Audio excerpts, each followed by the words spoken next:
The Helix Crown transit station did not merely occupy space within the outer rim. It dominated the black void like a monument to interstellar hubris. Suspended amidst the freezing vacuum, the station was a glittering leviathan of commerce, politics, and now, unparalleled entertainment. Today, the crown jewel of this floating metropolis was officially unveiled. It was an immense, ringed stadium, a flawless torus suspended by magnetic tethers, built for one singular, obsessive purpose: the absolute worship of velocity. This was the grand inauguration, the staging ground for the Unity 10-mile exhibition. Tens of thousands of spectators packed the sharply angled, tiered seating. Their collective anticipation vibrated through the reinforced atmospheric shielding, creating a low, constant rumble that rivaled the engines of the heavy cruisers docked outside. The audience, draped in the opulent silks and luminescent synthetics of the galaxy's elite, basked in the neon glow of corporate sponsor holograms. They were hungry for a spectacle of sheer, unadulterated speed. Yet, the true marvel of the stadium lay beneath the feet of the athletes. The track was not poured from standard vulcanized rubber or shock-absorbent plasteel. It was a living circuit, woven from an ancient, shape-memory alloy salvaged from the ruins of a forgotten civilization. The surface possessed a dormant, almost predatory sentience.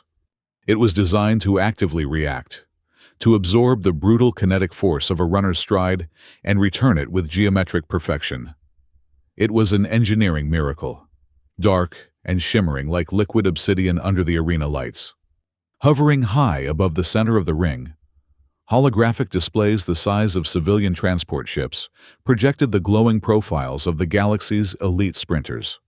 The crowd erupted into a deafening frenzy of cheers and stomping feet as the image of Rhek Tal of the Soren race materialized. Rhek was a creature forged for kinetic violence. His musculature was coiled so tightly beneath his scaled skin that his launch off the starting blocks was historically registered not as a sprint, but as a ballistic impact. Beside his towering projection flashed Veus Quor of the Null. Veus was lean, an almost translucent being, boasting a neurological reflex rate that bordered on the prophetic. He was known to process the starting gun sound wave and begin his forward momentum before the echo even reached the stands. Then came Dax Omril of the Istran, a majestic figure whose elongated, multi-jointed limbs granted him a stride length that defied all known biological standards. These beings were exactly what the galaxy revered. In the modern era of instantaneous warp travel, hyperspeed data transfers, and instant gratification, endurance was widely considered a primitive, obsolete trait. It was a grim reminder of desperate prey animals fleeing across muddy plains. Speed, blinding, explosive, terribly violent speed, was the ultimate, celebrated expression of evolutionary supremacy. The media broadcasts spanning across hundreds of star systems hailed the Unity 10-mile exhibition as a grand celebration of this athletic prowess. However, beneath the roaring stands and the blinding floodlights, a different, colder truth circulated in whispers among the engineering guilds and the dark net slicers. The living track was not merely a racing surface. It was a vast, complex interface.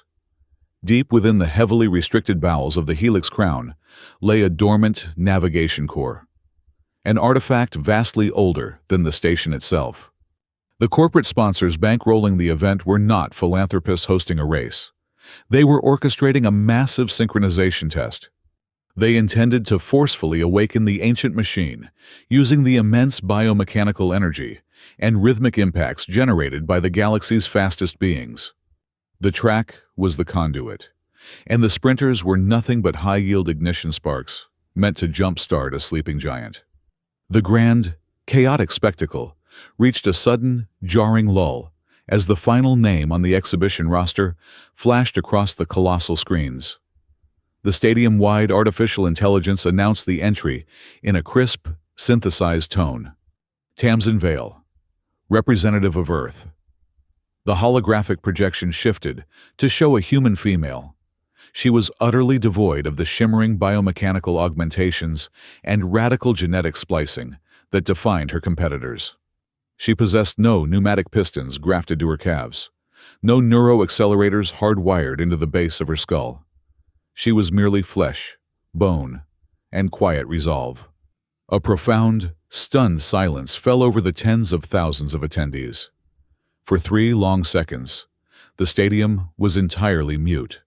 Then, the silence was shattered by a wave of confused murmurs, which rapidly escalated into a resounding, unified roar of derisive laughter. It felt like a deliberate insult to the divine art of the sprint. The lead broadcast commentator, a voice echoing into the living rooms of millions of star systems, openly sneered through the main audio feed. He dismissed her inclusion as a pathetic engagement stunt engineered by Earth's desperately underfunded sports ministries. "Humans do not win with speed," the commentator mocked, his voice dripping with heavy condescension. "They certainly do not win among those who were literally born to run. This is a slaughter waiting to happen." Down on the brightly lit stadium floor, bathed in the harsh, unforgiving glare of the primary spotlights, Tamsin Vale stood entirely motionless. She wore a dark, unbranded compression suit, a stark and lonely contrast to the shimmering, sponsor-laden armor weaves of the alien athletes warming up beside her. While Rhek Tal aggressively pounded his chest, and Veus Quor stretched his hyper-flexible joints in a blur of motion, Tamsin simply ignored the crushing, physical weight of the crowd's mockery. She tilted her head back, her dark eyes tracing the intricate, geometric lattice of the lighting arrays outlining the Great Dome. She was not intimidated. She was acutely focused. Through the thin, minimalist soles of her running shoes, she felt it. It was a microscopic tremor, a sensation that bypassed her ears and traveled directly through her bones. A rhythm lay buried beneath the jeers, the laughter, and the booming atmospheric music. The ancient, obsidian alloy of the track was thrumming with a faint, steady pulse. It did not feel like a cold machine. It felt deliberate. It felt as though the colossal stadium was holding its breath, patiently waiting for a specific, measured footfall to release it. Tamsin lowered her gaze to the matte black surface beneath her feet. The mocking laughter of the stadium faded into irrelevant white noise in her mind. She knew the reality of her own biology perfectly well. She knew she could never match the terrifying acceleration of the Sorin or the impossible strides of the Istran. But she also knew something they fundamentally failed to grasp. They ran to break the sound barrier. She ran to outlast the breaking point itself. Just seconds before the automated marshals signaled the runners to descend to the starting blocks, a sequence of anomalous characters flickered on a minor auxiliary technician's monitor, hidden away in the shadows of the lower media pit. It was a severe containment error code, glowing in a sickly amber hue for a mere fraction of a second, before being aggressively scrubbed away by the system's automated firewall. No one in the packed grandstands saw it. The arrogant commentators completely missed it, but that fleeting digital anomaly was a silent klaxon. It was the first undeniable proof that the 10 miles lying ahead were not going to be a simple athletic exhibition. It was the unlocking of a volatile, ancient cage, and the predators were completely unaware of the trap. The staging paddock, located beneath the main stadium floor, was a claustrophobic chamber of raw kinetic potential. It smelled violently of synthesized adrenaline, deep muscle oxygenating aerosols, and the sharp tang of ionized air. The illumination down here was a harsh, clinical white, designed deliberately to keep the nervous systems of the competitors peaking just below the red line. Amidst a sea of iridescent, sponsored armor and hyper-engineered biology, Tamsin stood as an absolute void. She was the sole patch of darkness in a room blindingly bright with galactic ego. The Sorin and Null athletes paced the floor, wearing second skins of programmable matter. Their suits were layered with bioluminescent corporate logos that shifted and pulsed with every micro-movement of their heavily muscled frames. Millions of credits were woven into every single microscopic fiber, engineered specifically to shave fractions of a millisecond off their aerodynamic drag and perfectly regulate their explosive body heat. By stark contrast, Tamsin wore a matte black compression weave. Her suit lacked a single sponsor badge or glowing emblem. It was a rugged, utilitarian fabric, fraying slightly at the cuffs, originally built to regulate a human's core temperature during multi-day survival treks across highly hostile planetary atmospheres. Standing among the giants, she looked less like a professional athlete and more like a weary mechanic who had accidentally wandered onto a pristine theatrical stage. She had never chased lucrative broadcast contracts, nor had she ever trained in the zero-gravity luxury gyms of the inner core worlds. Her lungs were forged in the toxic dust storms of the outer mining colonies. When atmospheric interference grounded the medical evacuation shuttles on Aegis Prime, she was the emergency courier who strapped synthetic blood packs to her chest and ran across fractured tectonic plates for 12 hours straight. She had delivered antiviral serums across the frozen tundras of Ceti Alpha by maintaining a grueling pace for 48 hours when the rovers froze solid. In those desolate, unforgiving places, explosive speed was a magnificent way to die early. True endurance was the only currency that bought another sunrise. She knew how to suffer efficiently. The heavy, rhythmic thud of massive footfalls interrupted her quiet focus. Rhek Tal loomed over her, his immense frame blocking out the overhead lights. The Sorin champion radiated immense physical heat, his thick, copper-toned scales shimmering with a light coat of pre-race condensation. He crossed his massive arms, looking down at her. He did not look at her with malice. He looked at her with something far more insulting. It was pure, unadulterated pity. "Human," Rhek rumbled, his voice a deep, chest-rattling vibration that shook the diagnostic tools on a nearby bench. "I was informed your presence here today was merely a diplomatic courtesy, a hollow gesture of galactic inclusion orchestrated by the network executives. You do realize the starting gun signifies an actual, physical competition. Yes? We are not here to take a scenic tour of the architecture. It is highly advised that you step off the track once the primary pack accelerates, lest you be caught in the vacuum wake and snap your fragile bones." Tamsin did not flinch. She did not step back to yield her physical space. She maintained steady eye contact, staring directly into his vertical, reptilian pupils. "I understand exactly what this event is," Tamsin replied, her voice flat and entirely devoid of intimidation. "And that is precisely why I accepted the invitation to stand here." A sharp, staccato laugh echoed from her left side. Veus Quor materialized almost instantly, his movement so fast it seemed to blur the air around him. The Nahal runner was lean, possessing almost translucent limbs that trembled constantly with excess nervous energy.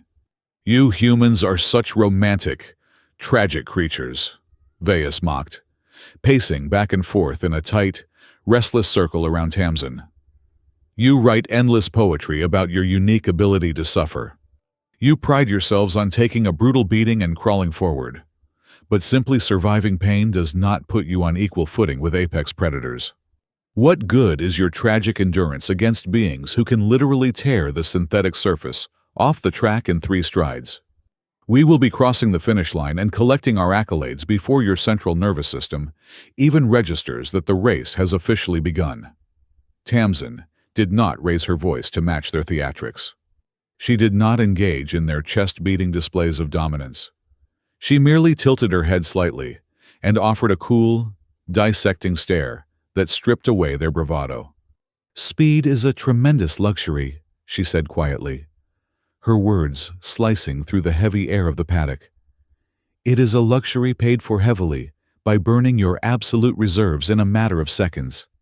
Tell me, Veus, tell me, Rhek, Have any of you ever actually run far enough to experience the exact moment your own biology decides to betray you?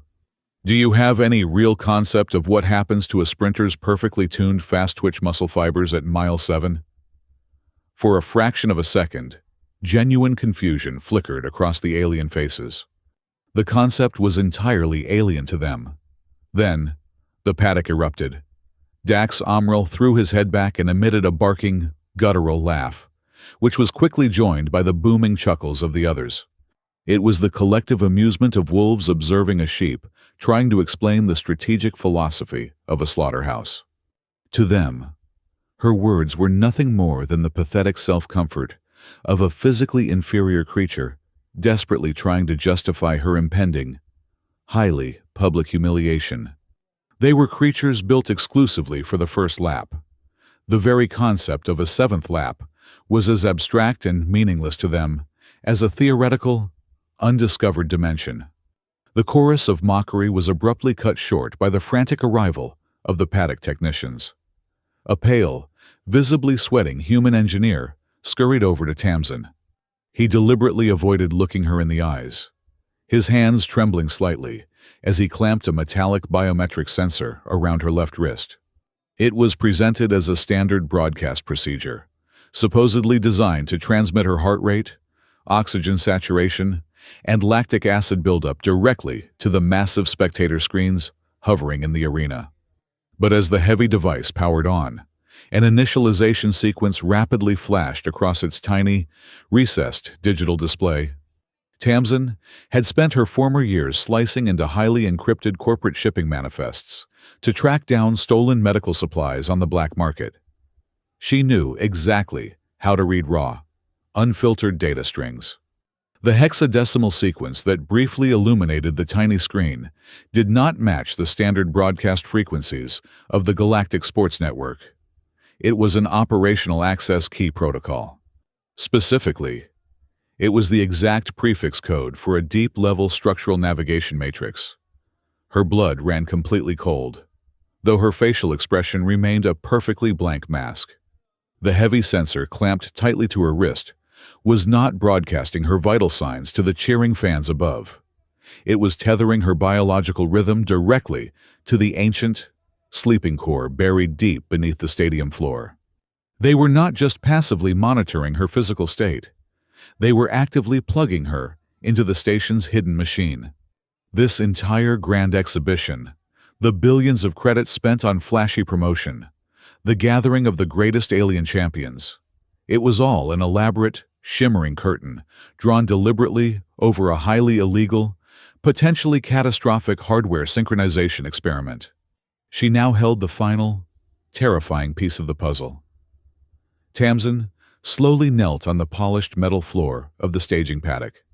She actively ignored the glittering giants, pacing restlessly around her, and she pushed aside the terrifying reality of the station's hidden, malevolent agenda. She reached down and gripped the tough, synthetic laces of her worn running shoes. She pulled them tight, locking her heels perfectly and securely into place. The familiar, grounding pressure anchored her mind back to the physical reality of her body. As she meticulously tied the final knot, she closed her eyes for one brief, stolen moment. The sterile, metallic smell of the space station completely vanished from her senses, instantly replaced by the vivid memory of the dry, unforgiving dust of the Mojave training grounds back on Earth. She could almost hear the loose gravel crunching rhythmically beneath her father's heavy boots. He had been a hard, quiet man who deeply understood the brutal, unforgiving mathematics of long distances. She clearly remembered his rough, calloused hand resting heavily on her shoulder just minutes before her very first planetary ultramarathon. His calm voice cutting cleanly through her overwhelming pre-race anxiety. "Let them sprint violently out of the gate, Tam," her father had told her, the memory echoing with perfect clarity in her mind. "The fastest ones out there are always the most fragile when the clock keeps ticking. The fastest usually think the race is over right when others begin to understand what it truly is. Let them burn their fuel. You just keep the rhythm." She stood up slowly, her spine perfectly straight, her breathing already dropping into a low, measured cadence. The automated stadium sirens began to wail a deafening warning, signaling the athletes to finally move upward to the starting blocks. Tamsin stepped forward into the blinding light of the arena, carrying a heavy secret that was about to turn the greatest athletic spectacle in the known galaxy into a silent graveyard of broken egos. The final moments before the starting gun were always the heaviest. As Tamsin walked toward her designated lane, a sudden, localized burst of static punctured the ambient noise in her secure earpiece. It was a microtransmission, compressed so tightly it barely registered as audio before decoding itself directly into her auditory nerve. A synthesized voice whispered a single, chilling directive. Do not break cadence when the track starts answering. Tamsin did not break her stride. She did not look around the vast, domed arena to search for a watcher. Her mind raced, dissecting the delivery method of the ghostly audio. It was not a standard encrypted channel used by the sports network or local security. The syntax and the specific audio compression ratio belonged to an obsolete colonial rescue cipher. It was a dead language of emergency logistics, utilized almost exclusively by planetary evacuation teams operating on the outer rim during catastrophic weather events. Whoever had just breached her isolated comms channel knew exactly what she used to do for a living. More importantly, they knew exactly why she had truly crossed half the galaxy to stand on this specific starting line. The galactic media had painted her as a plucky, hopelessly outmatched human trying to prove a philosophical point about endurance. That was a convenient, highly marketable fiction. Tamsin was not here for pride. She was here for a ghost, exactly 1 year and 42 days ago. A heavy civilian transport vessel named the Aethelgard was completely obliterated during what should have been a routine slip-space transit maneuver. 312 souls vanished into the freezing void in a matter of seconds. Among them was her older brother, Elias, who had been serving as the primary navigation officer. The official corporate tribunals had quickly ruled the disaster a tragic consequence of an unpredictable, naturally occurring gravity shear. The case was sealed, the victims were compensated with meager settlements, and the galaxy moved on. But Tamsin had refused to let it go. She had spent every single credit she possessed, leveraging every gray market contact she had cultivated during her years as a hazard courier, to purchase raw, unfiltered telemetry data salvaged from the deep space debris field. The fragmented codes did not paint a picture of a random cosmic storm. The forensic data indicated a highly sophisticated, localized routing override. The Aethelgard had not flown into a spatial anomaly. Its navigation computer had been forcibly hijacked and steered directly into a microscopic black hole. And the origin point of that lethal, forged transmission had been traced back to the precise orbital coordinates of the Helix Crown transit station. This station was hiding a murder weapon. Tamsin had spent months analyzing architectural blueprints and shadowy corporate manifests, leading her to the ancient, dormant artifact buried deep beneath the stadium. The navigation core was a piece of pre-collapse technology of unfathomable processing power, capable of manipulating spatial geometries across vast stellar distances. Velkar Array, the monolithic megacorporation bankrolling today's athletic exhibition, claimed they were merely using the ancient track as a novel entertainment gimmick. Tamsin knew that was a lie. Velkar Array had been secretly experimenting with the core, attempting to unlock its secrets to monopolize deep space shipping routes. The Aethelgard disaster had been a catastrophic field test of the core's routing capabilities, a test that cost her brother his life. Now, Velkar Array needed to push the system further. They needed a massive, sustained influx of biomechanical energy to force the ancient machine into a full operational state. The exhibition race was nothing more than an elaborate, highly public ignition sequence. They had invited the most explosive, high-energy sprinters in the known universe, believing that raw, violent kinetic force would act as the ultimate skeleton key to shatter the core's encryption locks. They were completely wrong. Tamsin had studied the fragmented texts surrounding the creators of the core. The ancient architects did not build their machines to respond to erratic, violent bursts of energy. They valued absolute precision, sustained harmony, and unbreakable cycles. Brute force might spark the machine momentarily, but it would never open the deep archives. To force the navigation core to fully reveal its hidden operational logs and expose the digital fingerprints of the Aethelgard override, a physical conduit needed to feed it a perfectly stable, unchanging kinetic frequency for an extended period. The alien sprinters were going to strike the surface like lightning bolts, loud and blinding, but ultimately fleeting. Tamsin was going to be the steady, relentless tide.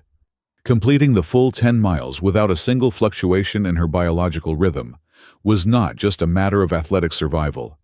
It was the only known biological method to force the station to cough up its buried sins. She reached her designated starting block. Slowly. She crouched down, ignoring the high-tech, graviton-enhanced launch pads utilized by the aliens around her. She placed her bare fingertips directly onto the cool, matte black surface of the living track. She needed to feel the baseline tension of the shape memory alloy before the chaos began. The moment her skin made contact, a distinct reaction occurred. It was not the violent, aggressive vibration she had felt earlier when the heavy Sorin runner walked past. It was a localized, incredibly intimate response. A very faint, ethereal blue luminescence bloomed silently beneath the dark surface, perfectly tracing the outline of her hand. The light pulsed exactly once, a soft, answering heartbeat that traveled up her arm and settled deep within her chest, before vanishing completely back into the dark material. The ancient track had not just felt her presence. It had recognized a highly compatible, sustained biological template. It was a silent agreement between flesh and forgotten machinery. High above the arena floor, bathed in the soft, flattering light of a luxury VIP suite, the chief executive officer of Velkar Array stood near the reinforced glass overlooking the track. He held a flute of synthesized, pale gold champagne, flashing a practiced, predatory smile for the swarm of hovering media drones, broadcasting his face to trillions of viewers. He looked every bit the generous visionary, an aristocrat bestowing a grand spectacle upon the lower classes. He believed his trap was perfectly set, and that the brutal energy of the sprinters would finally unlock the limitless wealth buried beneath his feet. However, far below the cheering crowds and the glittering corporate suites, in the damp, claustrophobic confines of Sublevel 4, a completely different scene was unfolding. An aging, stoop-shouldered structural engineer sat alone in a dimly lit monitoring bunker, his eyes wide with rising terror. He was staring at a massive wall of cascading data streams, mapping the track's subterranean resonance indexes. The engineer was a veteran of the station, someone who understood the volatile nature of the artifact better than the executives upstairs. He had fully anticipated the chaotic, jagged energy spikes that would inevitably be generated by the alien athletes. He had calibrated the dampeners to absorb those massive, isolated impacts. But the primary screen was displaying an anomaly that completely defied the predictive models. Beneath the anticipated surface noise, a secondary, incredibly deep harmonic wave was beginning to form within the central matrix. It was a low, slow-building sine wave of terrifying perfection. It was a frequency of absolute, unwavering stability, entirely separate from the chaotic energy of the sprinters. The old engineer's hands began to shake violently over his console. The system was not just absorbing random kinetic impacts. It was actively beginning to synchronize with a single, sustained biological anchor. The dampeners were entirely useless against a frequency this pure. The ancient machine was not merely waking up under duress. It was being purposefully summoned, and the mathematical projections indicated that within a few short miles, the sheer resonant feedback would eclipse the station's safety thresholds entirely. The countdown clock in the arena hit the final 60 seconds. Tamsin lowered her head, locking her eyes purely on the empty space ahead of her, carrying the weight of 312 murdered souls, ready to run the architects of their destruction straight into the ground. The final holding seconds dissolved into a vacuum of absolute silence. The automated starter signal did not crack like a traditional athletic pistol. It was a sudden, violent wave of blinding emerald light that saturated the entire visual spectrum of the arena. In that fractured microsecond, the alien vanguard detonated. They did not merely accelerate. They waged an instantaneous kinetic war against the very atmosphere of the stadium. Rhek Tal of the Sorin launched forward with a concussive, brutal force that sent a visible, rippling shockwave through the humid air. He devoured the opening straight away, his massive, heavily scaled legs driving him forward like a heavy artillery shell, screaming toward a designated target. He was tearing the air molecules apart, leaving a slipstream of superheated oxygen in his wake.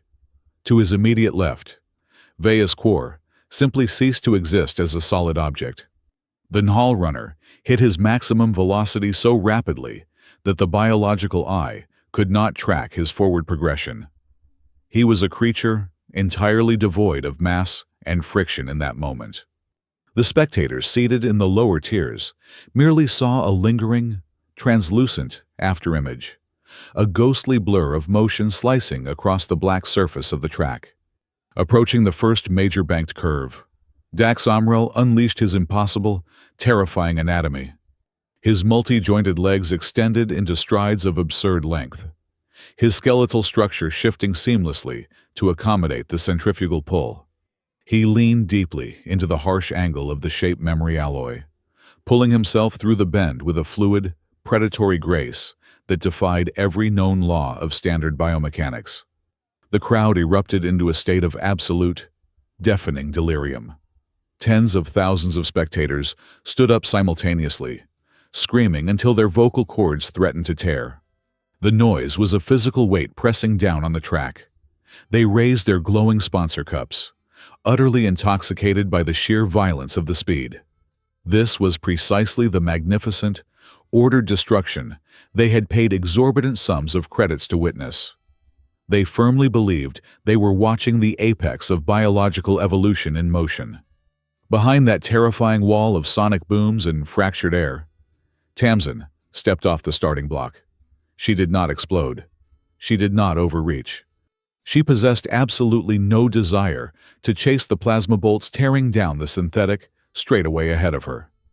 She completely ignored the violent vacuum wake left behind by the massive Sorin champion.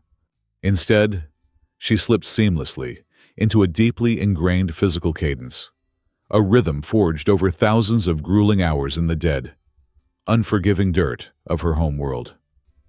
Inhale deeply through the nose. Strike the midfoot cleanly on the surface. Exhale fully through the mouth. Drop the shoulders tight and low. Keep the spinal axis perfectly aligned. Her arms swung in a tight, strictly controlled arc. She was not sprinting. She was establishing a baseline. She was making a rhythmic declaration of intent. While the towering alien titans ahead of her actively burned through their cellular energy reserves at a suicidal, explosive rate, her body deliberately settled into an optimal aerobic threshold. Tamsin became a flawless, mechanical metronome ticking steadily within the dead center of a roaring hurricane. By the time she crossed the half-mile mark, the visual disparity on the track was almost comical. The alien vanguard had already cleared the second sector, navigating the complex loops of the station's artificial gravity fields with terrifying aggression. Tamsin was completely alone on the opening stretch, a solitary figure moving at a fraction of their velocity. The lead broadcast commentator did not even attempt to mask his utter, unprofessional disdain. His highly synthesized voice echoed through the massive stadium speakers, thick with performative pity and sharp mockery. He confidently announced to the billions of viewers watching across the deep space networks that the human element of this grand exhibition was effectively terminated. It was a complete wrap, he declared to the galaxy, laughing off her steady, isolated jog as a pathetic statistical rounding error that barely warranted the camera time. Up in the lavish VIP stands, the wealthy elite began passing digital wagers back and forth across their encrypted data pads. They were no longer betting on who would win the race. That outcome was entirely irrelevant now. They were entirely focused on predicting the exact moment the frail human would inevitably collapse from the humiliation and the physical strain. Some wealthy aristocrats bet heavily on mile 2. Others, feeling particularly generous, gave her until mile 3. The stadium swelled with a chorus of cruel, unified amusement, a collective sneer directed at the slow, steady creature trailing so far behind. But they were all looking at the massive gap between the runners. None of them were looking at the ground. The living, shape memory alloy of the track was specifically designed to react, but it was currently experiencing two drastically different types of physical conversation.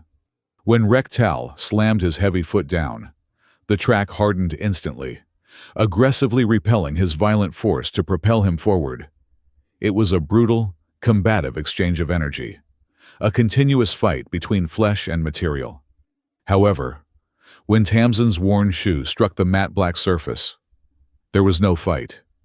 There was a quiet, seamless embrace. At every single, measured footfall, a microscopic vibration rippled outward from her point of contact. It was not a jarring, chaotic shock. It was a perfectly timed acoustic wave that matched the exact, steady rhythm of her pumping heart. The alien runners were constantly shifting their internal gears, wildly altering their stride lengths, fighting the intense centrifugal forces of the sharp curves, and spiking their heart rates into dangerous, highly erratic territories. Their rhythm was a chaotic, beautiful mess. Tamsin remained absolutely static in her exertion. Her rhythm was a flawless, mathematically perfect sequence. Deep below the screaming fans, buried far beneath layers of reinforced plasteel and thick atmospheric shielding, the ancient navigation core began to stir in a way it had not done for millennia. The massive, slumbering artifact was entirely blind to the blinding speed occurring above it in the arena.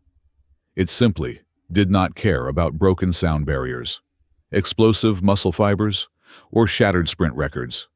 It was a machine fundamentally built on the complex mathematics of the cosmos. And the cosmos did not sprint. The cosmos rotated, orbited, and pulsed in eternal, unbreakable cycles. The core began to physically strip away its preliminary quantum locks. Massive, crystalline data gears turned silently in the absolute dark of the sublevels. It was actively reaching out, deliberately bypassing the chaotic, deafening noise of the sprinters, and locking its deep sensory focus entirely onto the quiet, rhythmic drumbeat of the solitary human above. The machine was not yielding to force, it was yielding to harmony. The first mile marker illuminated brilliantly above the track, forming a massive arch of ruby light. The vanguard shattered through it, their registered times already setting new, horrifying galactic records that caused the crowd to scream even louder. The colossal stadium displays updated instantly, showing Tamsin lagging behind by a margin so incredibly vast, it nearly broke the standard formatting of the telemetric graphs. To the naked eye of the galaxy, it was a complete and utter humiliation. Yet, down in the forgotten maintenance sublevels, inside a highly restricted, heavily encrypted monitoring terminal, deliberately bypassed by the corporate executives, a completely different narrative was unfolding. The glowing screen did not show race times, average speeds, or biological markers. It showed the deep structural integrity and the raw resonance capacity of the entire Helix Crown station. As Tamsin finally crossed the 1-mile threshold, her foot striking the ground on the exact same millisecond beat as her very first step, the hidden terminal screen flashed violently. The ancient system forcefully purged its background noise. A single line of severe, emerald text overrode the diagnostic readouts, glowing brightly in the dark room. Primary harmonic host detected. Crossing the threshold of the second mile, The vanguard of alien champions maintained a velocity that would induce catastrophic organ failure in the vast majority of carbon-based lifeforms within a mere 3 minutes. To the roaring masses packed tightly into the orbital grandstands, this was still a magnificent, high-speed slaughter. They viewed the massive distance between the leading pack and the lone earthen runner as a prolonged, highly entertaining public execution of human audacity. The stadium vibrated with their collective amusement, totally oblivious to the silent tectonic shift occurring right beneath their elevated seats. Tamsin did not surge forward to answer the crowd's derision. She aggressively suppressed the primal instinct to close the vast visual gap. Instead, she locked herself deeper into her foundational rhythm. To the untrained, sensation-starved eyes of the galactic elite, her steady gait appeared painfully monotonous. Yet, beneath that visual boredom lay a mechanical exactitude that bordered on the terrifying. Her footfalls registered on the shape memory alloy with a mathematically perfect interval, striking the dark surface with the cold precision of an industrial piston. Suddenly, a sharp scrape of audio static tore through her secure earpiece, vastly different from the highly compressed burst she had received prior to the starting light. This audio signature was severely degraded, possessing the distinct, synthetic rasp of neglected, lower-tier architecture. "Runner Vale, acknowledge." The voice was flat, devoid of any conversational inflection or programmed empathy. "Designation is Morrow 7. Primary maintenance artificial intelligence, sub-level access tier." Tamsin kept her breathing utterly even, focusing her eyes solely on the stark white boundary line marking her lane. She did not speak, allowing her steady, uninterrupted biometric output to serve as her silent confirmation. "Telemetry confirms my preliminary hypothesis," Morrow 7 continued, its synthetic voice clipping the hard consonants. "The corporate sponsors bankrolling this event fundamentally misunderstood the activation protocols of the Subterranean Navigation Corps. They anticipated explosive, chaotic kinetic energy from the sprinters to forcefully shatter the quantum locks. They were completely incorrect. The ancient architecture requires a sustained, entirely stable resonance wave. It requires a biological metronome. The track is currently using your specific physiological cadence to systematically awaken the primary array." Tamsin absorbed the information, her face remaining a mask of absolute stoicism, while her tactical mind raced through the implications. "Listen very carefully," the artificial intelligence instructed, its tone dropping into a severe, urgent warning register. "A symbiotic feedback loop is now established between your cardiovascular rhythm and the core's deep seismic dampeners. You are the sole stabilizing anchor. If you break your current stride parameter, if you halt your forward momentum and sever the harmonic connection prematurely, the core will violently unspool the accumulated resonance. The projected outcome is a station-wide gravitational shear. The atmospheric shielding will buckle immediately. The spectator tiers will collapse into the vacuum. Casualties among the tens of thousands of biological entities present will be absolute." The transmission severed instantly, leaving Tamsin entirely alone with the rhythmic sound of her own breathing and the crushing weight of the revelation. This was no longer simply a dangerous, isolated crusade to secure justice for her deceased brother. The parameters of the entire game had fundamentally shifted. If she surrendered to the rising physical discomfort and stepped off the racing surface, she would trigger a massacre right amidst the cheering throngs who were currently mocking her existence. She was trapped securely inside her own mechanical perfection. Far ahead, navigating the steep curvature of the third sector, the grim biological reality of extreme acceleration was beginning to exact its absolute toll on the leaders. They were crossing the invisible threshold into the severe energy exchange zone. Their core temperatures were spiking into dangerous, critical territories. The heavy muscles of the Soren champion were radiating immense waves of heat, visibly struggling to expel the toxic buildup of cellular waste generated by his violent, explosive strides. His scales were slick with a thick, heavy condensation. For the translucent null runner, the microscopic recovery windows required between the bank turns were visibly expanding. The frantic pulse of his circulatory system was evident through his skin, a rapid, panicked fluttering as his biological engine ran white-hot. They were actively consuming their own fundamental reserves to sustain the impossible velocity. Yet, blinded by towering racial pride and the intoxicating roar of the stadium, they refused to throttle down. They pushed harder, violently fighting the rising tide of lactic acid pooling thick in their veins. High above the dark track, sealed securely within a climate-controlled analytical suite, a senior xenobiologist hired by the broadcasting network leaned extremely close to a secondary monitoring terminal. While the primary camera operators remained obsessively focused on the blazing vanguard, this doctor was entirely transfixed by the single, trailing data stream located at the bottom of the display. The medic slowly traced a glowing, perfectly horizontal line on the screen with a trembling finger. It was Tamsin's metabolic expenditure chart.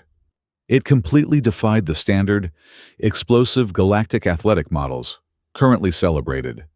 The human body down there was actively breaking down complex carbohydrates and oxidizing fat reserves with an internal efficiency that was staggering in its absolute stability. The doctor recognized the pattern instantly from archaic, heavily dusted evolutionary texts. It was the exact biological blueprint of persistence hunting. It was the terrifying ability of an endurance predator to simply jog behind its faster, vastly stronger prey until the prey's cardiovascular system eventually collapsed from the relentless, unbroken psychological and physical pursuit. This silent, grinding lethality had never been valued or understood in the modern, flashy arenas of the cosmos. It was not meant for a sprint. It was meant for a siege. Down in the lower seating tiers closest to the track, a subtle visual discrepancy was finally beginning to dawn on the more observant spectators. The alien champions, while still maintaining a staggering physical lead, were noticeably altering their running mechanics. Massive shoulders were dropping under the invisible weight of fatigue. Strides were losing their initial, pristine crispness, and breathing patterns were becoming visible, ragged heaves against their specialized aerodynamic suits. They were actively adapting to the searing pain of their own velocity. The human, however, was a flawless, looped projection. As she moved smoothly through the deep stretches of the second mile, her upright posture, the strict angle of her arm swing, and the exact placement of her foot strikes remained completely identical to the very first minute of the exhibition. The sheer, unyielding consistency was beginning to morph from an object of loud ridicule into something quietly, deeply unsettling. The crowd was slowly realizing she was not merely surviving the distance. She was systematically eating it. As Tamsin rounded the final banked curve of the sector, the recessed lighting arrays lining the inner edge of her specific lane reacted. They did not emit their standard, blinding white glare designed for the broadcast cameras. Instead, a deep, ethereal azure light rippled sequentially through the bulbs, pacing her exact footfalls for 3 consecutive steps before fading seamlessly back into the standard illumination.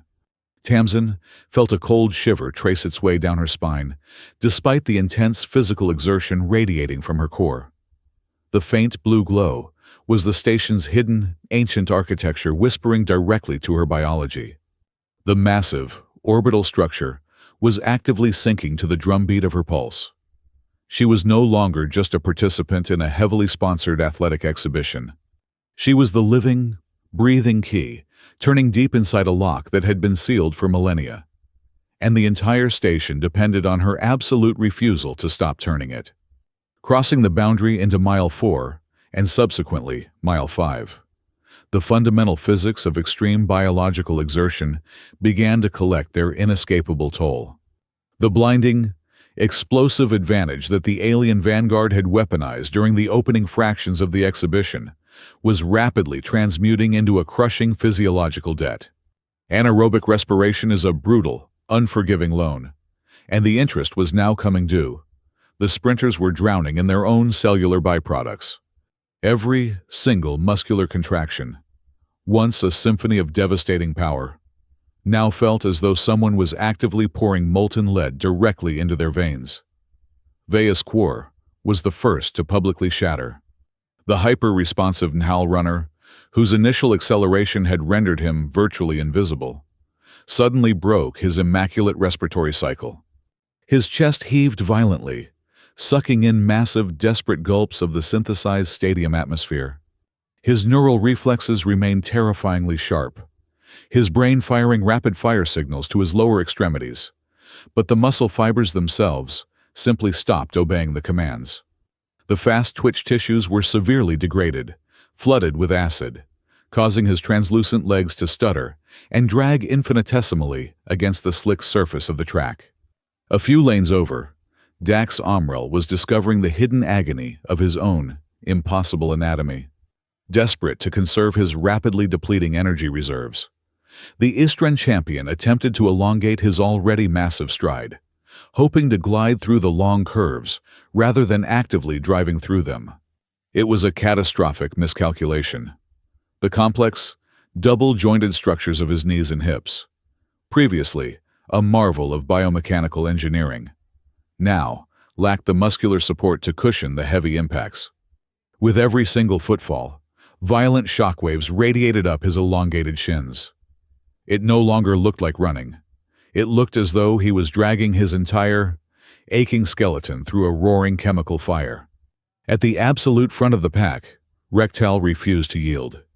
The Sorin behemoth continued to lead the exhibition, but his dominance was no longer a product of optimal athletic performance. It was a desperate, ugly manifestation of sheer, unadulterated aggression. He was running purely on rage.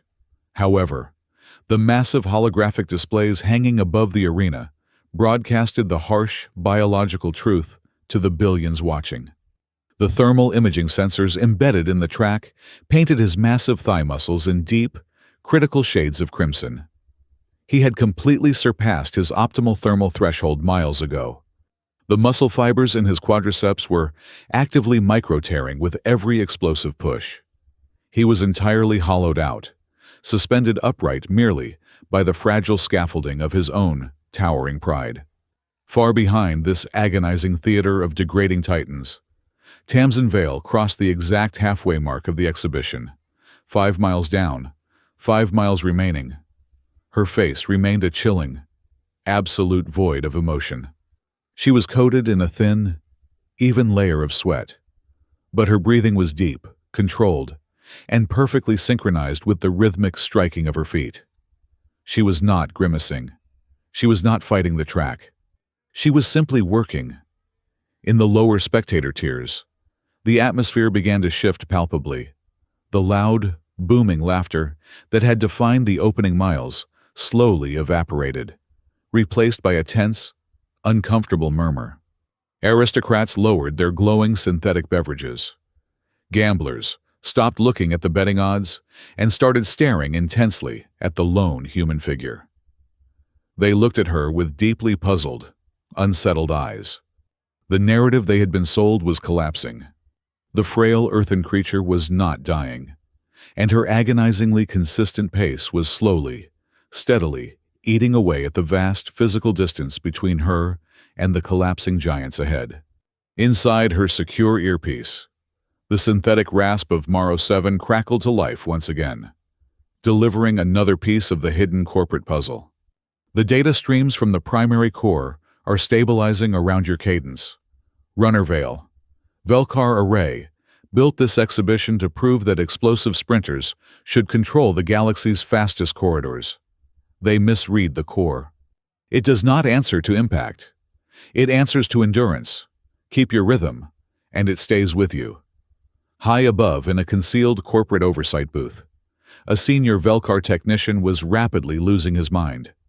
The biometric data cascading across his hidden terminal was a complete disaster. The human was not just surviving. She was actively hijacking the multi-billion credit synchronization test.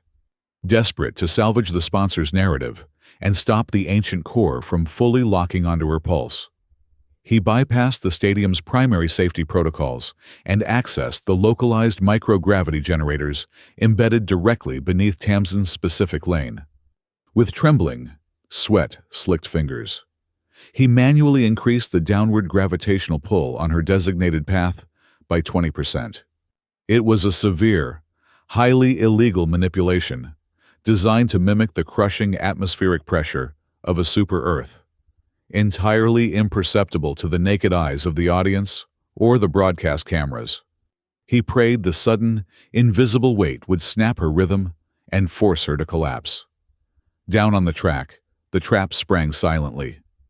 Tamsin instantly felt an unnatural, crushing heaviness clamp down on her entire body. It felt as though her dense, worn running shoes had suddenly been swapped for blocks of solid tungsten. The very air around her thickened, dragging against her swinging arms, pulling her core downward toward the unforgiving surface of the shape memory alloy. The sudden spike in resistance was designed to induce immediate panic. An untrained runner would have instinctively tried to fight the invisible force by surging forward, burning vital energy to maintain their previous stride length, ultimately destroying their knees and tearing their hamstrings in the process. Tamsin did not panic. She had trained on mining colonies where the artificial gravity generators fluctuated wildly without warning. She knew exactly how to respect a heavier world. Without breaking her forward momentum for a single fraction of a second, she recalibrated her entire biomechanical framework. She deliberately dropped her shoulders, lowering her center of gravity to ground herself against the artificial pull. She tightened her abdominal core, locking her spine into a rigid, shock-absorbing pillar. Most importantly, she actively shortened the amplitude of her stride. Instead of reaching forward, she increased her turnover rate, taking shorter, faster, heavier steps that maintained her exact overall velocity while minimizing the time her feet spent fighting the oppressive downward force.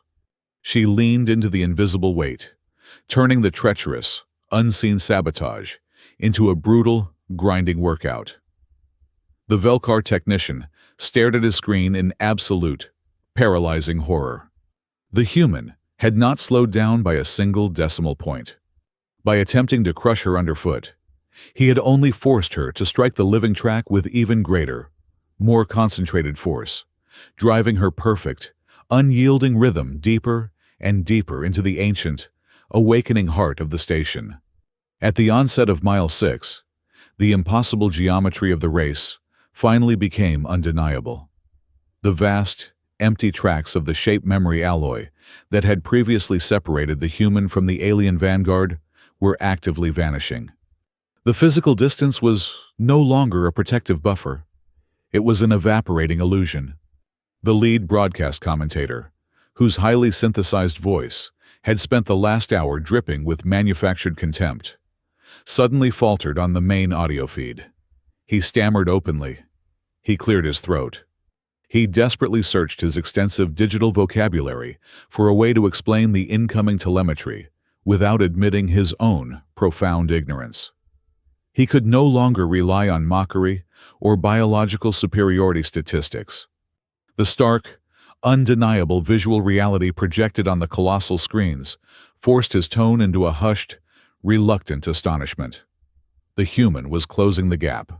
Ahead of her, Veus Quor was fighting a brutal, losing war against his own hyper-engineered biology. His translucent skin, normally a pristine pale white, was now flushed with toxic, heavy purples, and his hyper-responsive nervous system was rapidly fraying at the edges.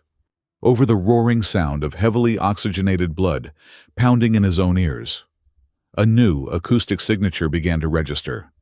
It was not the chaotic, heavy gasping of his fellow alien competitors struggling ahead of him.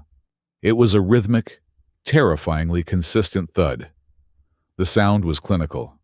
It carried absolutely no emotional weight, no sign of strain, and no hint of desperation. It was the acoustic terror of an unstoppable machine. Veus threw a desperate, panicked glance over his shoulder. The sight nearly broke his mind before his muscles could fully fail. The solitary earthen runner was no longer a tiny, insignificant speck on the far horizon. She was looming right behind him. She was not radiating aggressive heat. She was not contorting her face in agony. She was a silent, gray specter, methodically eating the distance between them, stepping exactly where he had stepped, but doing so with a mechanical exactitude that made his own frantic efforts look pathetic. Primal panic entirely overrode the Enhal champion's elite tactical training. Driven by sheer, terrified instinct, Veus attempted to access a reserve tank of explosive energy that had been completely empty since Mile 3. He violently threw his arms forward, attempting to force his exhausted legs into a devastating sprint to rebuild the lost gap. The biological rebellion was instantaneous and absolute. The sudden, massive demand for oxygen in an already starved acidic system caused his right hamstring to seize completely. It was not a gradual cramp. It was a violent, paralyzing lock that felt like thick steel cables snapping violently under his translucent skin. His flawless respiratory rhythm shattered instantly into ragged, pathetic wheezes. His forward momentum died in a fraction of a second, his lean body folding violently forward as he dragged his paralyzed leg across the dark, unforgiving surface of the track. Tamsin did not surge forward to overtake him. She did not alter her breathing pattern to accommodate the pass. She did not offer a single word of triumph, nor did she cast a glance of pity at his sudden collapse. She simply held her exact, mathematically perfect cadence and glided past his crippled form. The profound silence of her passing was the ultimate, crushing humiliation. She treated the fallen Galactic champion not as a conquered rival, but as a minor, entirely irrelevant piece of debris on a much longer, far more important journey. Up in the sprawling orbital grandstands, the heavy atmosphere shifted from tense murmurs to a chilling, collective realization. The audience began to stand up. It started in the lower tiers, closest to the racing surface. A slow, rustling wave of wealthy aristocrats and hardened gamblers rising vertically to their feet. They did not cheer. They did not applaud the overtake.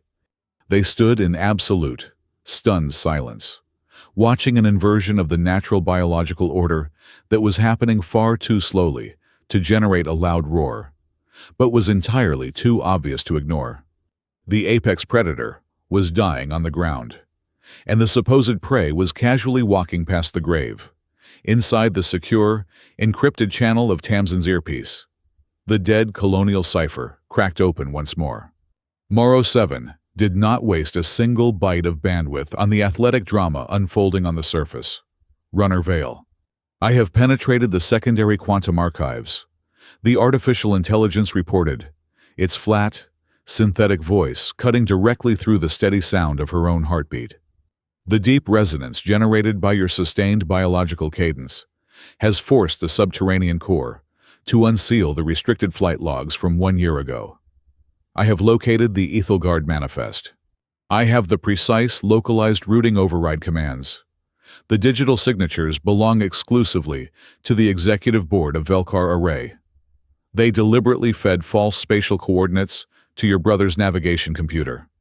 They used a fully loaded civilian transport vessel as a blind test subject to verify the core's maximum spatial displacement range.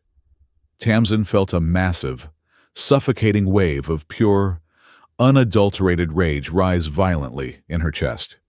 The confirmation of the murder was a physical weight, far heavier and far colder than the artificial gravity manipulation she was already fighting. She wanted to scream. She wanted to completely break her meticulously maintained posture, rip the biometric tracker from her wrist, and march directly up to the luxury corporate suites to tear the executives apart with her bare hands. Do not alter your heart rate, Morrow 7 warned sharply, the system instantly detecting the dangerous, rapid spike in her blood pressure. Listen to me very carefully. The decrypted files are currently suspended in a highly volatile buffer state.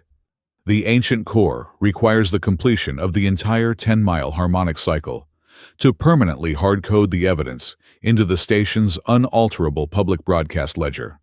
If you stop running now, if you break the rhythmic connection before crossing the final threshold, the system will immediately reset. The evidence will be buried beneath military-grade quantum encryption forever, and Velkar Array will walk away completely untouched. Tamsin swallowed the burning, acidic bile rising in her throat. She forcefully commanded her jaw to relax. She pushed the white-hot fury down through her core, channeling the violent desire for immediate revenge into pure, mechanical forward momentum. She understood the crushing reality of the board. This exhibition was no longer just about exposing a massive corporate crime to find a modicum of peace for her dead brother. If she failed, Velkar Array would simply continue testing the core, tearing more unauthorized holes in deep space, and slaughtering thousands more innocent travelers. Furthermore, as the artificial intelligence had warned her miles ago, if she abruptly stopped her rhythmic anchor now, the localized gravitational shear would tear the Helix Crown apart from the inside out, dropping the tens of thousands of silent spectators into the freezing vacuum of space. She was currently carrying the ghosts of the past and the fragile lives of the present squarely on her shoulders. She locked her eyes onto the curved horizon of the track, feeling the burn in her lungs transform into a cold, terrifying resolve. The extreme physical toll of this massive energy exchange was finally beginning to manifest in the station's modern architecture. The ancient machine beneath them was hungrily drinking her stability, but the sheer, raw volume of dormant power it was awakening was severely straining the surrounding infrastructure. Just as Tamsin crossed the glowing marker for Mile 7, the atmospheric air just outside the track boundary warped visibly, bending light like a severe heat mirage. A heavy, multi-lens broadcast drone, hovering low to capture a high-resolution close-up of her unyielding expression, suddenly drifted too close to the edge of a violent, invisible force field fluctuation. The expensive machine did not simply lose propulsion power. It was instantly crushed. The reinforced metallic chassis crumpled inward with a sickening, heavy crunch, its internal power cells rupturing immediately under the invisible pressure. The drone plummeted from the air like a lead weight, slamming onto the synthetic floor just inches from the outer boundary of the racing surface. It shattered into a bright, showering explosion of brilliant blue sparks and burning industrial polymers. Tamsin did not flinch at the sudden detonation. She did not break her stride to look at the burning wreckage. She kept her eyes locked, dead ahead, her feet striking the ground in perfect time. The flaming debris was a stark, undeniable physical warning. The structural integrity of the entire transit station was rapidly beginning to fray at the seams, and the window for survival was violently slamming shut. Entering the 8th mile, the structural reality of the Helix Crown transit station began to fundamentally deteriorate. The deep, localized vibrations that had previously been confined strictly to the subterranean maintenance levels now breached the primary atmospheric shielding. Up in the vaulted, hyper-luxurious viewing suites, the first undeniable signs of catastrophe manifested quietly but terrifyingly. Inside, a crystal goblet resting on a polished obsidian table, the surface of a pale vintage wine suddenly developed rapid, concentric ripples. A microsecond later, the massive, stadium-wide illumination arrays flickered. The blinding white light plunged into absolute darkness for a terrifying fraction of a second before roaring back to life, accompanied by the deep, horrifying groan of shifting metallic support beams. The collective silence that followed was heavy, choked with sudden, primal fear. The tens of thousands of elite spectators no longer viewed the track as an entertainment venue. The intoxicating illusion of a sporting event completely evaporated, replaced by the chilling realization that they were sitting atop a rapidly destabilizing bomb. High in the network control booths, total chaos erupted among the corporate broadcasting teams. The event organizers frantically attempted to sever the live technical telemetry feeds, desperately trying to hide the cascading systemic failures from the galactic public. A senior director screamed into a secure channel, ordering the lead commentator to maintain a casual, enthusiastic tone. The mandate was completely useless. All across the outer concourses, secondary atmospheric and structural integrity monitors, which usually displayed sponsor advertisements, were systematically overriding themselves, bleeding a harsh, flashing crimson. Sirens were heavily suppressed by the central mainframe, but the visual panic was undeniable. The station's artificial gravity grid was beginning to warp, creating nauseating pockets of heavy and light atmospheric pressure that swept across the tiered seating. Down on the dark, shifting surface of the track, Rhek Tal was actively disintegrating. The towering Soren champion technically maintained his position at the absolute front of the race, but his majestic, ballistic stride had devolved into a grotesque, staggering march. He was no longer battling the clock. He was waging a desperate, microscopic war against total biological failure. Every single time his heavy, scaled foot struck the alloy, a visible shockwave of agony traveled up his spine. His eyes were completely glazed over, his jaw slack, driven forward by nothing more than the blind, terrifying fear of collapsing in front of an audience of billions. His legendary speed was dead.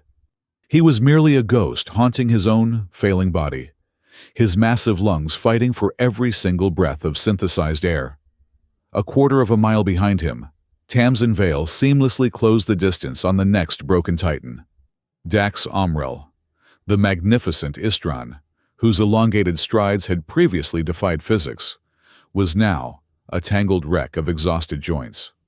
He was limping heavily against the outer boundary rail, his chest heaving in ragged, pathetic gasps, his complex skeletal structure buckling under the sustained punishment. Tamsin did not surge forward to claim the position. She did not engage her fast twitch muscles for a dramatic, crowd-pleasing overtake. She simply maintained the exact, unyielding pendulum swing of her arms and legs. She slid past the towering alien like a quiet shadow, slipping across a wall. There was absolutely no flash, no color, no wasted energy. Yet, it was precisely this profound, terrifying ordinariness that commanded the absolute attention of the entire stadium. Amidst a graveyard of ruined, exotic biology, her steady, ticking rhythm became the most hypnotic, awe-inspiring force in the galaxy. Not a single pair of eyes dared to look away from the human. Deep within the station's heavily restricted security nexus, a low-ranking surveillance officer noticed a highly anomalous power-routing command queuing up in the primary mainframe. Velkar array executives, terrified by the station's violent trembling and the impending exposure of their hidden experiment, had authorized a hard kill switch. They were actively preparing to sever the main plasma conduits, feeding the living track, intending to plunge the arena into darkness and forcefully abort the resonance cycle to hide their crimes. They were completely ignoring the catastrophic physical reality of the situation. Abruptly, cutting power to the awakened core, while it was desperately trying to synchronize, would not safely shut it down. It would cause a massive, uncontrolled resonant backlash, capable of cracking the station's hull wide open and venting the entire stadium into the void. Inside the isolated channel of Tamsin's earpiece, Morrow 7 bypassed standard communication protocols and injected its synthetic voice directly over the roaring sound of her blood pressure. "Runner Vale," the artificial intelligence said, its tone clipped and urgent. "The Core is publishing a map of lost slip space routes and embedding the Aethelgard evidence into the station's public ledger. Velkar is preparing a total power purge. Finish the 10-mile cycle, and the truth survives. Stop now, and both the evidence and the station die with you." Tamsin felt the lactic acid chewing through the very marrow of her bones. Her lungs burned as though she were inhaling crushed glass. Every single muscle fiber in her legs was screaming for release, begging her to simply stop, to break the brutal cadence, to lie down on the cool black surface and let the universe sort out its own corrupted affairs. The physical pain was a towering, suffocating wall. But behind that wall was the face of her brother. Behind that wall were 312 innocent souls scattered across the cold void of space, erased by corporate greed and buried under falsified tribunal reports. She did not alter her pace by a single millisecond. She tilted her chin up slightly, staring straight down the blindingly lit straightaway ahead of her, feeling the deck plates vibrating violently beneath her soles. She pressed her tongue against the roof of her dry mouth and keyed the internal microphone embedded in her suit, transmitting a single, razor-sharp command that instantly silenced the frantic panic inside the hidden technical monitoring bunker. "Keep the station alive. Leave the rest to me." The atmospheric tension within the orbital arena had shifted from chaotic spectacle to a palpable, suffocating weight.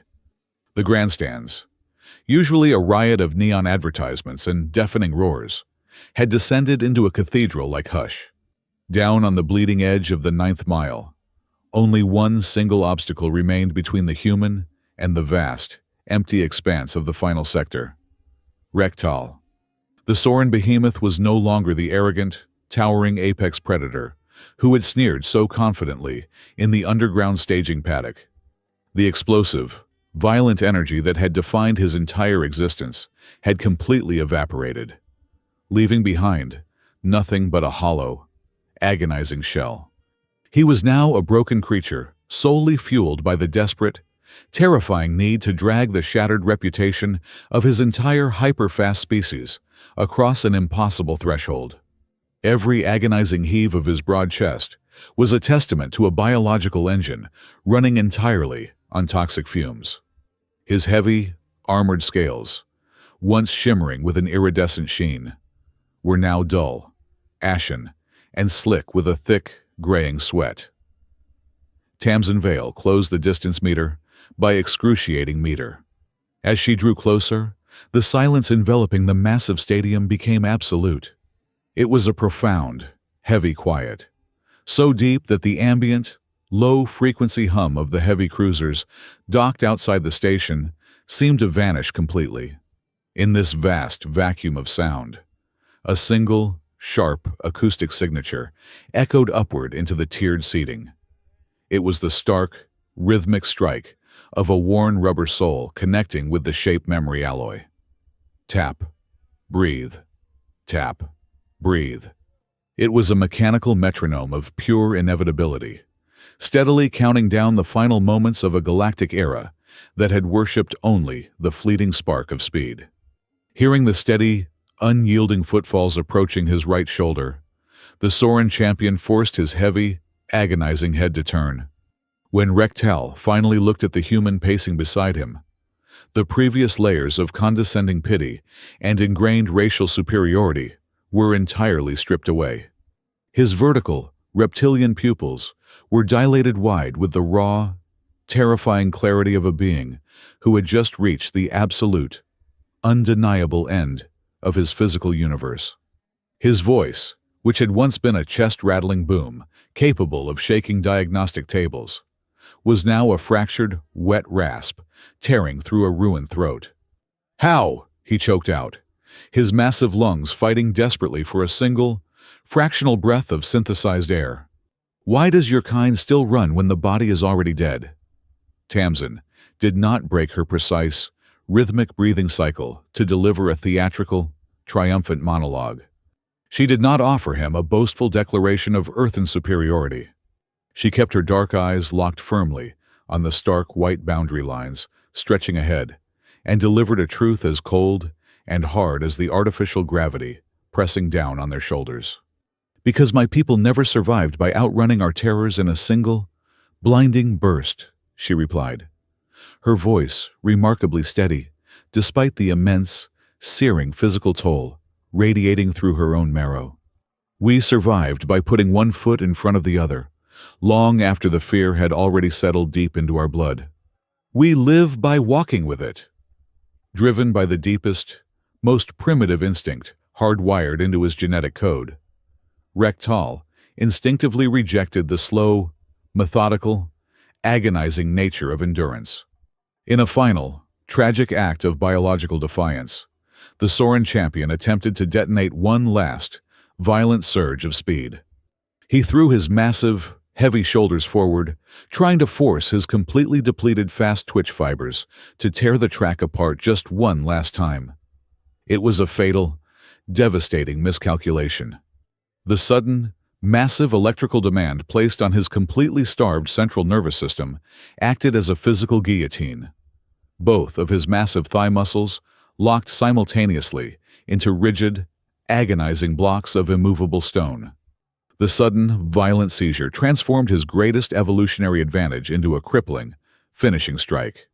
Rhek Tal collapsed heavily, his massive frame hitting the synthetic, living surface with a dull, heavy thud, sliding several feet across the matte black material before coming to a complete, shuddering halt.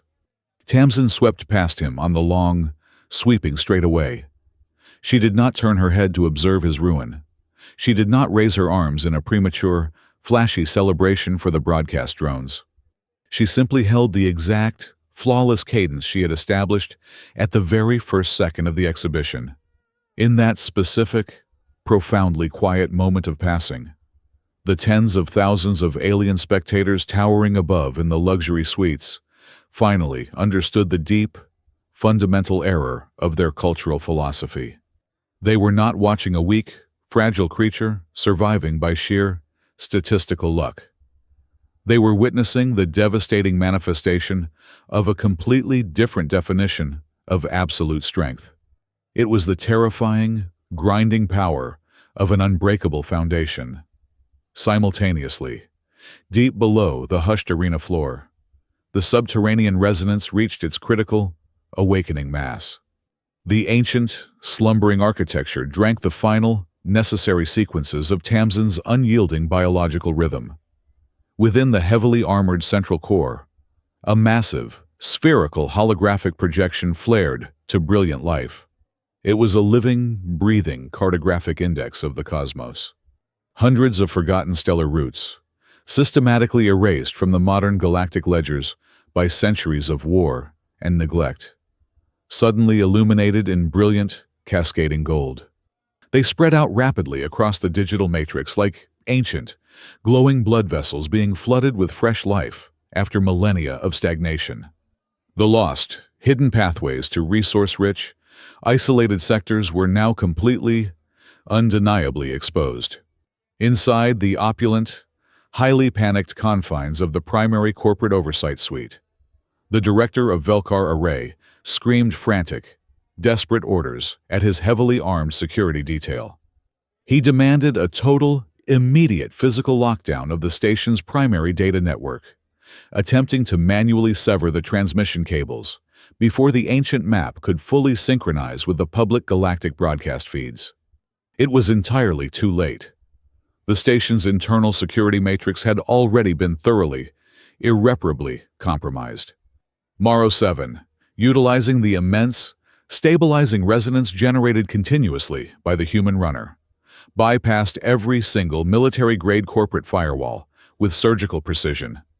The rogue artificial intelligence seamlessly wove the undeniable, hard-coded proof of the Aethelgard massacre directly into the illuminating cartographic data stream. The localized routing override commands, the deliberately forged spatial coordinates, and the exact digital signatures of the executive board were forcefully stitched into the glowing map, broadcasting the undeniable evidence of corporate mass murder to trillions of screens across the galaxy. The holographic archway marking the entrance to the 10th and final mile flared to life, casting a harsh, cold, white light across the dark, racing surface. The fundamental question hanging heavily over the trembling Helix Crown had violently shifted. It was no longer a trivial, entertaining matter of who would cross the finish line first, or which biological philosophy would claim a fleeting athletic victory. The only question that remained in the chilling, absolute silence of the arena was whether Tamsin Vale possessed enough physical scaffolding to carry the crushing weight of the absolute truth, and the structural integrity of a rapidly collapsing space station across the final, brutal threshold before her own heart completely gave out. Stepping over the invisible boundary of mile number 10, The physical reality of Tamsin Vale's crusade finally caught up with her flesh. Every single muscle fiber in her legs was screaming, drenched in a searing cocktail of lactic acid and sheer exhaustion. For the first time since the starting light flashed, she truly felt the parasitic nature of the shape memory alloy beneath her soles. The living track was not just recording her perfect cadence. It was actively drinking her biokinetic energy to fuel the ancient core's awakening. The mechanical perfection she had maintained for 9 grueling miles was no longer a tactical choice. It was a desperate, burning cage. Her lungs felt as though they were inhaling raw flame, and the heavy, synthesized air of the arena offered no relief. Above her, the Helix Crown transit station was tearing itself apart. The violent seismic tremors escalated into massive, shuddering quakes that rattled the very foundations of the orbital structure. High in the luxury viewing decks, jagged spiderwebs of blinding white light fractured the thick, reinforced observation glass. Automated evacuation sirens wailed, bathing the grandstands in a harsh, rotating crimson glare. The security protocols authorized an immediate mass exodus, commanding the tens of thousands of alien elites to flee toward the escape pods. Yet, not a single spectator moved toward the exits. They were completely paralyzed, anchored in place by the hypnotic, terrifying sight of the lone earthen runner who simply refused to stop. The mockery was dead. They were now witnessing a solemn ritual, a sacred communion of pain and perseverance. Inside her secure earpiece, the synthetic voice of Morrow 7 abandoned its clinical detachment, the artificial intelligence actively calculating the terrifying margins of error. It began to count her footfalls, perfectly syncing its audio output with the heavy, pounding rhythm of her heartbeat. "If you break cadence now, Runner Vale," the system warned. "The harmonic resonance will shatter." The subterranean lock is currently poised exactly halfway between open and closed. A single irregular stride will trigger a catastrophic reset. The cartographic data will evaporate. The murder evidence will be permanently sealed beneath military encryption. The station's structural integrity will suffer a total collapse, and Velkar Array will stand amidst the wreckage as the sole survivor, completely free to write the history of this disaster. Tamsin squeezed her eyes shut for a fraction of a second, fighting the overwhelming urge to let her aching knees buckle. The burning agony in her chest was momentarily eclipsed by a chilling memory. She saw the cold, sterile holographic broadcast from exactly 1 year ago. She heard the smooth, heavily manicured voice of the corporate news anchor casually dismissing the obliteration of a civilian transport ship as a minor, unfortunate routing accident. They had erased her brother Elias with a bureaucratic lie, sweeping 312 innocent lives under the rug of galactic progress. She took that profound, suffocating grief, forged it into a solid iron rod of pure spite, and drove it directly down into her next step. Then, she took another, and another.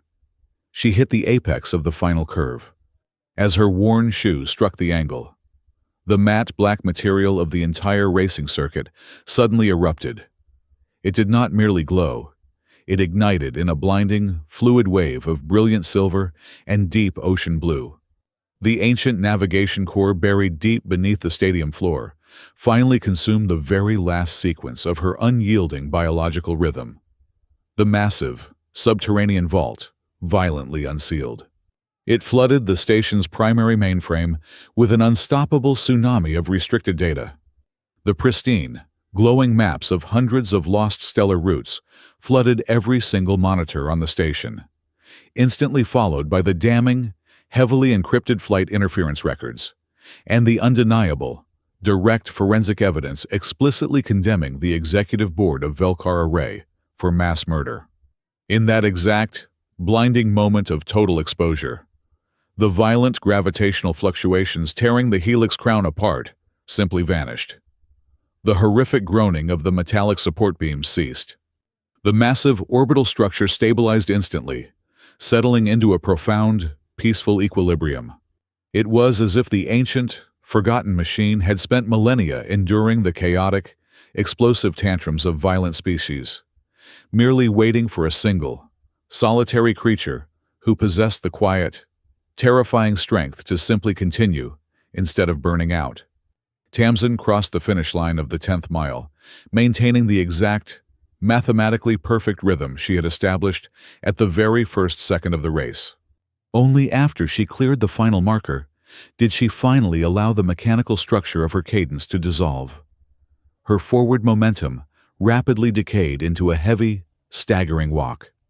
Her lungs heaved violently, pulling in massive, ragged gulps of air. Her vision blurred, the edges of her sight darkening as her central nervous system threatened to shut down entirely. She swayed heavily, her knees buckling, but she violently commanded her legs to lock. She remained standing, a vast distance behind her. The shattered remnants of the alien sprinters finally dragged themselves across the line, their explosive bodies completely drained, their towering egos reduced to ashes. There was no deafening roar of victory. There were no flashing pyrotechnics or raining confetti. The stadium was submerged in an ocean of absolute, crushing silence. Then, slowly, starting from the lowest tiers and spreading upward like a rising tide, the tens of thousands of alien spectators rose to their feet. It was a perfectly synchronized, silent ovation. They were no longer cheering for the flashy, momentary thrill of speed. They were standing in profound, undeniable reverence for a being who had just run straight through an impenetrable wall of racial contempt, agonizing physical pain, massive corporate conspiracy, and the imminent gravitational collapse of an entire space station. Out of the shadows of the track, the massive form of Rhek Tal slowly approached. The Soren champion did not tower over her this time. His heavy, scaled head was lowered.